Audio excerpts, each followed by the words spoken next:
This is Fox 8 Overtime, sponsored by the 2018 Nissan Titan, backed by America's best limited truck warranty. We're putting in some extra work tonight because it's a Tuesday. Welcome to Fox 8 Overtime. I'm Juan Kincaid, Garland Gillen, Chris Hagan, and we don't mind staying up late and keeping you up late, talk Saints, because they've won 7 games in a row. Black and gold in the Super Bowl, too early? Way too early? I'm not saying it's not.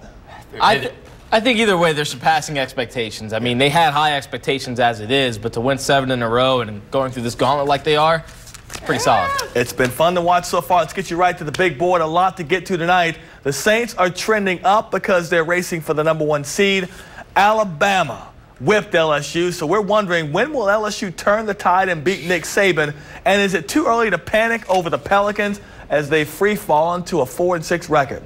And our final say, of course, coming up later in the show. But we're going to begin with the chase for the playoffs. Where things stand right now in the NFC playoff picture, current seeds after Week 9. The Rams #1, Saints 2, Bears 3, Washington 4th, Panthers and Minnesota coming in with the wild card. If the Saints and Rams had the same record, the Saints will be on top because of the head-to-head.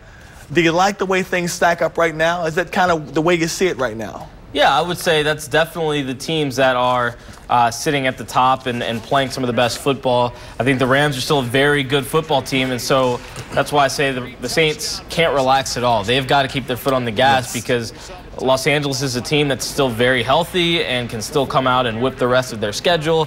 They've already beaten the Vikings as well, and so it's still going to be a race for that #1 seed. Not to mention, the Panthers are just as much in the conversation as well because they're only a game or two behind the Saints and Panthers, and I mean the Saints and Rams, and they have a chance to make up some ground against the Saints late in the season. So good right now, but there's still a half a season to play. Yeah, there's only 3 teams, I think, in the NFC with Carolina, the Saints, and the Rams. I don't buy the Bears, the Redskins. The Vikings, they're going to go up and down there. Bears I'm afraid of because of Mitch Trubisky. But the Panthers are red hot right now, but they don't play the Saints until Week 15 and 17 of the season. So we're going to find out what they're about later on in the season.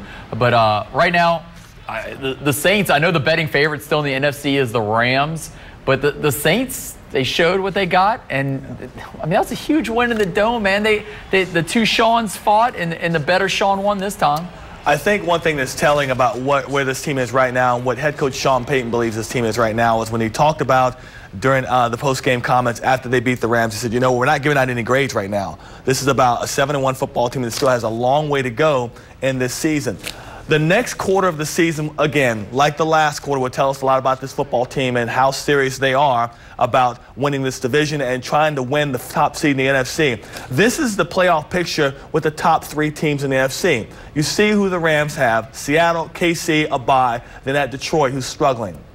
Saints at Cincinnati this weekend, they won't have A.J. Green. They've got Philly and Atlanta at home, back-to-back games, both very winnable games because both teams are struggling, but Atlanta's coming on. The Dallas game could be tricky. You never know what you can get out of the Cowboys on the road. Carolina at Pittsburgh, at Detroit, home against Seattle, at Tampa Bay. I think all 3 of these teams have very winnable games on their schedule, but they also have things like Carolina going to Pittsburgh. You don't know what's going to happen in that game. That's a Thursday night game as well. Yeah, they're winnable games in there, but like you said, they all have their different little nuances. We haven't really seen bad Cam Newton in a while, and if he shows up, that team can obviously be drastically different from what they do offensively. When you look at the Saints schedule, like you mentioned, Dallas can be tricky. Fortunately, you get Philly and Atlanta at home. I think this game at Cincinnati is going to tell us a lot about the Saints, but they draw the benefit of not having to face A.J. Green right now. And then you look at what the Rams are going to go up against. I think that Chiefs game is going to tell us a whole lot. Oh, yeah. And, you know, I'm going to talk about it a little bit later in my final say. That's called foreshadowing. But look, you know what that's called? We'll see what offenses, we'll see who's got the better offense, because I think that's the way this league is trending. And we saw it with Chiefs and Patriots earlier this year. We saw it with Saints and Rams last Sunday. Sometimes it's a matter of who's got the ball last. And I think I want to see what the Chiefs have when they get another shot at a top team like the Rams. The worst for the Saints would be to go 3-1. I think I'm seeing more of them going 4-0 in this stretch there. You mentioned A.J. Green being, I know the Bengals are coming off a bye, but I think those next 3 games are very winnable. I would not be surprised they went 4-0. At the worst, they go 3-1. they need that 1 seed one. They need to host throughout the playoffs if they want to get to that Super Bowl, because at home under the Sean Payton era, they're 6-0 at home. On the road, they're 1-5. Yeah. So you don't want to go on the road. Continue the wins. I think Panthers are going to be in for a tough one this week at the Steelers. Steelers are even more hot than the Panthers. I think Carolina loses against Pittsburgh. This is one question I posed to Sean Vazan on the Black and Gold Review show. I said, it seems to me that this is a Saints team that, unlike any years past, they are more equipped to not have to have the #1 seed overall. They are number 2. I think they can still make the Super Bowl because this team has been able to win football games in different ways. You think about back to Baltimore. They went into Baltimore. It was a windy game. They worried about being able to play against that defense and in different conditions. In Cincinnati this weekend, I believe the temperatures will be in the 50s and maybe dropping a little bit. It's going to be another cold situation. We always talk about how well can this dome team translate outside. We're going to find out this weekend. Now, they've translated well out. So far, yeah. Yeah, so far. But the temperatures have been like what they'd like. I don't want to hear the temperature stuff. Okay. I don't think that's a factor anymore. You know, I know that it was a different team a couple of years ago, but they went to Philly and won in some cold temperatures. Yeah. They've won in New York. They've won in Baltimore this year. I don't think that would be the factor. I think just being outside of the dome won't affect the Saints offense so much as it will the other teams. The Rams don't want to have to come in and face that noise again and face the possibility of the momentum and getting the dome against them again. That would be the biggest benefit, and that's the only team I believe that would take that #1 seed away from the Saints. So going to L.A., I think the Saints would play fine in L.A., but I think L.A.'s offense performs a little bit better. Maybe the momentum doesn't quite get as rolling in the Saints' favor in L.A. Maybe if they play that game in L.A., it's maybe a Saints lead at halftime, but not an 18-point lead. Right. The only intimidating, I think, road games in the NFC, if you look at that 1 through 6, I think Chicago, because if they had to go play at Chicago in January, it'd probably be in the 30s, 20s. That's a little different than Philly. But and then the 6th seed, the Vikings right now. I was there last year. Of course, they lost on the last play, but that's an intimidating place. The Rams, the stadium's 3/4 full. The fans are into it sometimes they're not. So I'm not as worried about the Saints if they had to go to L.A. All right, don't forget, tomorrow night we will begin our in-depth preview of the Saints' next game at Cincinnati on Sunday. The Hoodats versus the Hoodays. And Thursday Night Football returns to Fox 8 this week, and we've got a good matchup, one the Saints fans and we'll all be paying attention to, Panthers and Steelers. Carolina's sitting just a game back of the Saints in the NFC South right now. Coverage on Fox 8 begins at 6:30. Coming up, LSU is back to square one in their efforts to overcome Alabama. What will it take to turn the tide? We will discuss that next.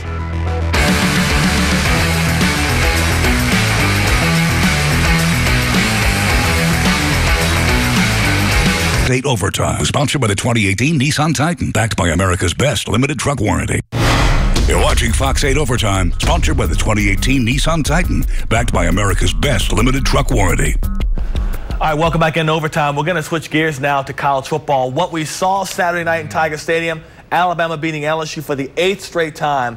But this felt even more dominating than the past. Did you get a better sense of just how far these two teams are from each other right now? Yeah, certainly. I mean, you look at Alabama and what they have in from top to bottom, offensive line, quarterback, running back, receiver.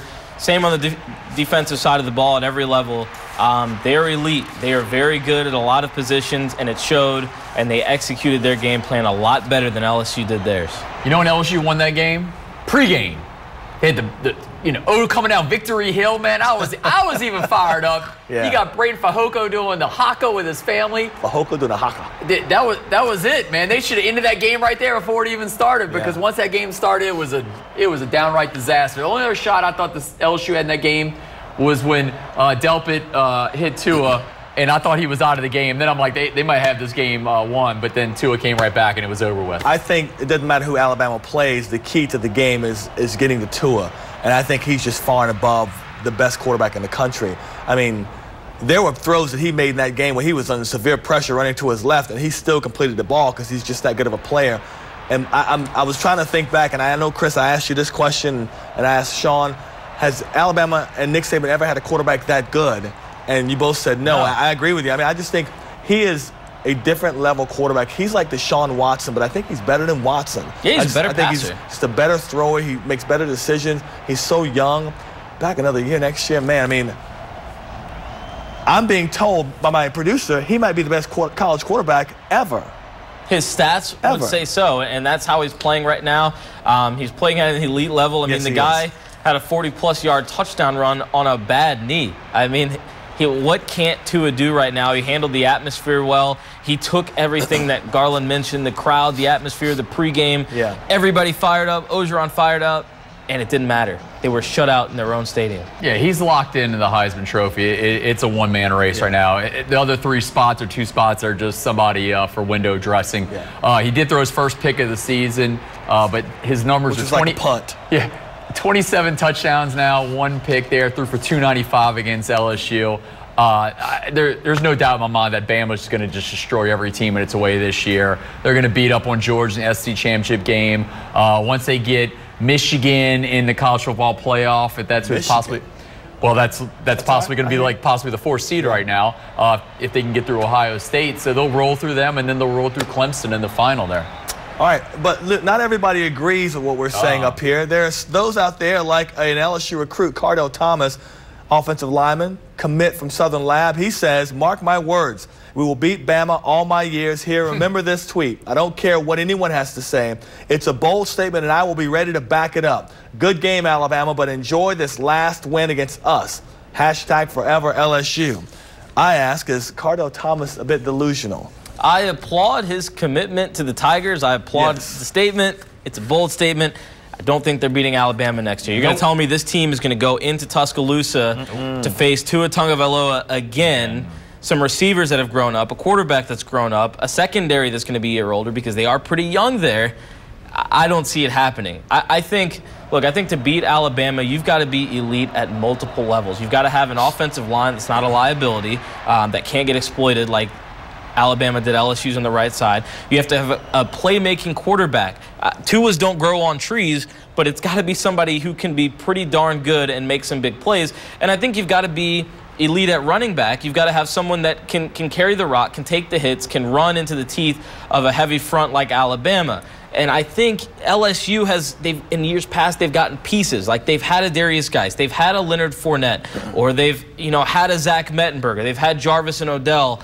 But the protection didn't hold up. So it's got to be there at every level. Now they are building and getting to where they're getting to some of those pieces. When you look at a Cardell Thomas that's coming in, when you look at a Derek Stingley that's coming in, and maybe in 2 years, if you look there and you see some of the pieces coming together, Tua's gone. You've got Stingley in a second year. You've got Thomas in a second year. Hopefully you can build on that offensive line. Maybe you have John Emery. Okay, now we're getting some elite pieces. You've got Miles Brennan, who's been in the system a couple years. Maybe in 2 years in Tiger Stadium, you've got a shot. Maybe. Not next year, though. No, maybe if you get Tua's brother, maybe that helps as well. Oh, well, I mean, you know where O was on the bye week. He was definitely out there. I will say this real quickly, that if LSU can't get their offensive line fixed, it doesn't matter how many 5-star skill players they get. They will never beat Alabama because that's where it ends and begins. They have to get better. They have to protect the quarterback. That gets them every year. Every year. Every year it's the same thing. The offense can stay on the field. The best of defenses get worn down. Alabama wins. All right, the Week 11 schedule has 5 South Louisiana teams in action. One more step to becoming bowl eligible when they face East Carolina. Nichols will be at home to battle Stephen F. Austin. Same goes for ULL against Georgia State. Southern's back at it following a bye weekend. They'll take on Arkansas Pine Bluff.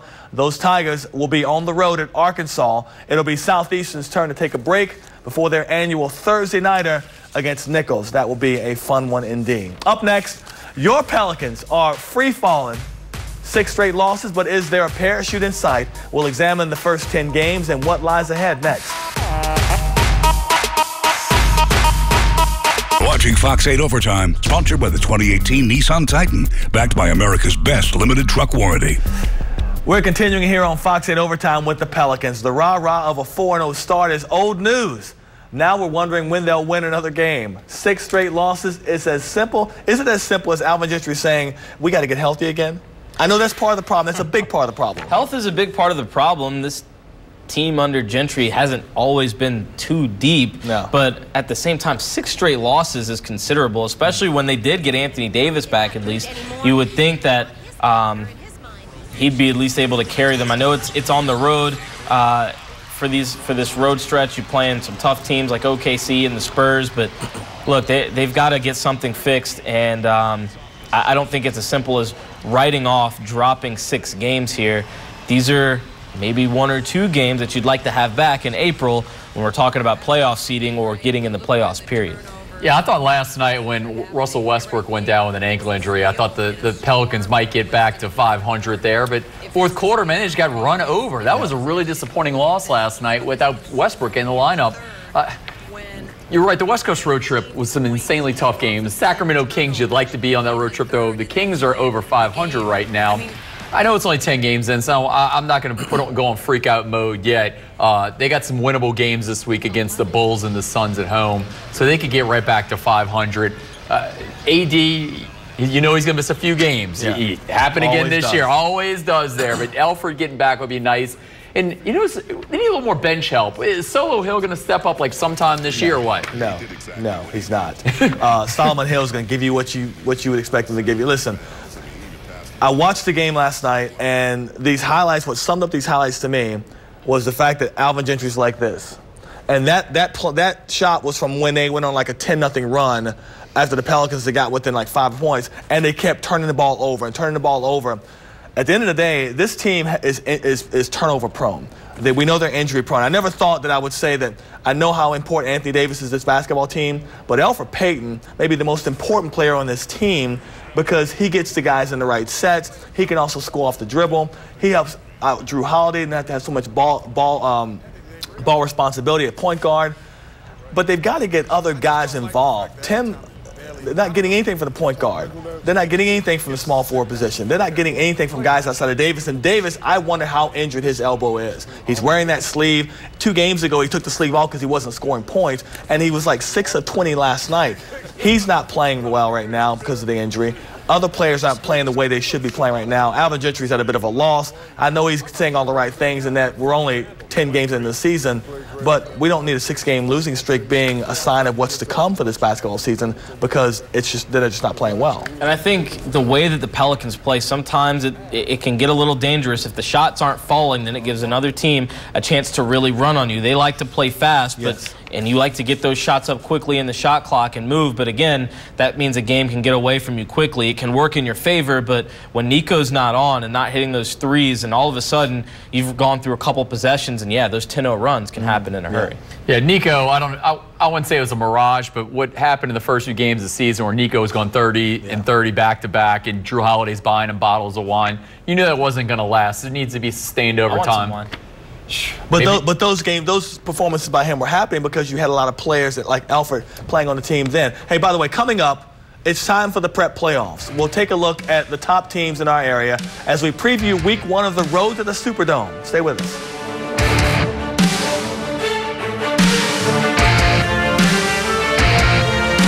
You're watching Fox 8 Overtime, sponsored by the 2018 Nissan Titan, backed by America's best limited truck warranty. All right, you can close out the books on the regular season. Prep football's second season is set to begin this week. First, our Fox 8 Big 8 poll and the top seeds, John Curtis in Division 1, Edna Carr in 4A, John Eric, the number 4 seed in 5A, Destrahan at number 4, but they're number 2 seed in the 5A playoffs. And number 5 is Lakeshore. They're number 5 in 4A. And number 6 is Terrebonne. They're the 7th seed in the 5A playoffs. At 8, you see Slidell. They're the number 12 seed in the 5A. And at number 8, Rummel. They're a 3 seed in Division 1. Chris, of these 8 teams, give me the surprise team that makes it to the Dome, and give me which one you think gets knocked out before the Dome comes around. I don't think it's going to be a surprise. I'm going to pick John Curtis, Edna Carr to make it to the, and both of them to make it to the Dome. I think the teams that might get knocked out early, I'll give you 2. I would think Slidell, they've got a lot of higher seats that they're going to have to run through. It's tough, man. It hurts me to say, but that's tough when you're the 12 seed and you've got to run through a lot at the top of 5A. And then Lakeshore, only because they have to go through Carr. But, man, Lakeshore's a really good team, and it wouldn't surprise me. Garland, I want to get to the game of the week because you got Bell Chase and Carr. That's going to be a very good game in the first round. Bell Chase is their best record in 10 years. 10 years ago, they won the state championship against Shaw. And then Carver, first district title in 14 years. So they are red hot right now, the Carver Rams. All right, time now for everyone's favorite, our final say, and Senor Hagan leads us off. Senor. I'm going to take it back 1 week ago to the NFL trade deadline. The Saints acquiring Eli Apple a little bit before that from the Giants for minimal compensation.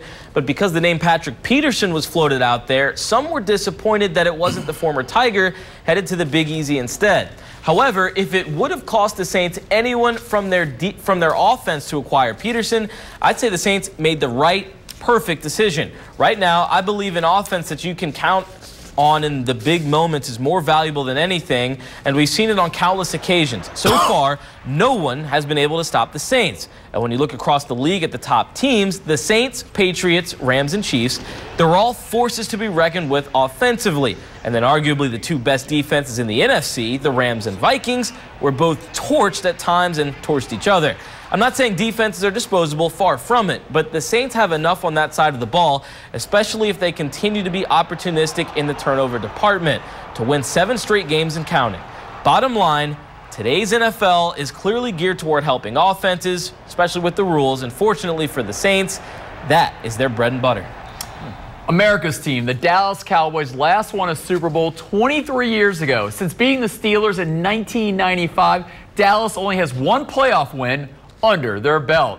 The boys have run through 5 coaches since that Super Bowl win. Dallas is 3-5 right now and looks to miss out on the playoffs for the 3rd year in a row. So Jason Garrett could be gone by the end of the year. Another season, another coach in 2019, it appears. But all the blame shouldn't be on the coach. The general manager should take some heat too. So who is the GM? It's Jerry Jones, also the owner of the team. If the Cowboys want to get back to the glory days, the owner needs to fire the GM. Owners should hire someone else for personnel decisions. We need to get Jerry Jones on the line so you can talk to him personally. I feel like I'm repeating myself with my final say being on the inconsistency that is Tulane football, and I'm over it. I'm over getting too high over this team pulling off an upset one weekend, but following that up with a disappointing loss to a team they should beat the next. Granted, they have won back-to-back road games for the first time since 2007, and one of those wins was against previously one-loss South Florida. So bring on the bowl talk. Tulane's 4-5. They have 3 more games left to play against 7-2 Houston and bottom feeders East Carolina 2-6, Navy 2-7. 3 games needing 2 wins to become bowl eligible. It's there for the taking for Tulane. Question is, will they finally take it? We'll, of course, be right back at the same time tomorrow night for a game plan as Sean Vazan joins me to give us an in-depth preview of the Saints and Bengals. Until then, for these gentlemen beside me and everyone at Fox 8, I'm Juan Kincaid. Thanks for watching. Our next newscast is at 4:30 in the morning. Have a great night. This has been Fox 8 Overtime, sponsored by the 2018 Nissan Titan, backed by America's best limited truck warranty.